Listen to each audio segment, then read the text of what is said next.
struggles. You said she was crazy. Our friend who watches her 2 days a week at her house with her lap, and they get along good, they play, they're like great, but she has like a 3-year-old, and she is like pummeling her every single time she has food, and she doesn't do that to us. Like I have a 10-year-old at home, and she doesn't do that to him. Well, there's a difference between a 3-year-old and a 10-year-old. She like runs, and she is completely crazy. She has like second child syndrome, where she's just wild, but she just like pounces on her. So. And just like a playful way, like Oh yeah, absolutely.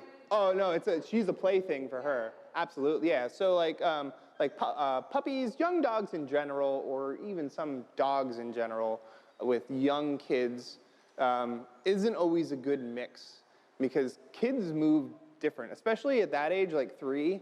Like a 10-year-old kind of walks a little bit more like a normal person by that age, whereas like 3-year-olds are like. They're goofy, they move funny, and they're very attractive to dogs, right? I always want to remind people, dogs are predators, right? They are predators, they're attracted to movement, especially flirty type movements like that, right? What does the squirrel's tail do? Yeah.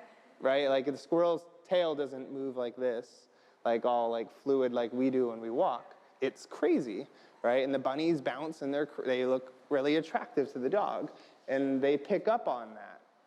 And with really young kids, even just like sitting there eating, and they're sitting in a chair, what are their feet doing? They're swinging, right? Like little kids are always moving things all the time. They're moving their fingers and their hands and their feet, and that's attractive to the dog. So any moment that the dog like gets an opportunity to like try and interact with that, they're going to. So the kid might be like off limits because it's sitting and it's eating, and the dog knows that like the kid is sitting and eating, like don't bother it. There's times she'll sit there and sit and watch her eat. Exactly. Oh, so that's the stalking phase, right? They're like, oh, I'm watching you. Yeah. And as soon as you move, and as soon as you get in a spot where I'm allowed to be, I'm going for you. Yeah. Yeah. So that kind of stuff, I'll manage. Like, is there a crate where she goes? Yeah. Yeah. Amber said that she, like, her dog, and they'll rotate, she rotates to have crate time every once in a while. If the 3-year-old is out doing stuff, puppy in the crate. If puppy's out doing stuff, 3-year-old in the crate, or in the bedroom, or in the playpen, like something, or here, like do this activity, be over here while the puppy is doing its thing. And that's just a management thing at that point, because what happens is the young kids get dogs excited about human movement, and then that transitions into like, she never did this before, but now she's biting my legs. Well, that came from she started biting the kid's legs, and the kid started doing this, and now she thinks she can make you do that too, right? And that'll transition into, that can really easily transition into that, where they think that they can do it with one human and then like make someone else do it too. So I just manage that stuff. I make sure.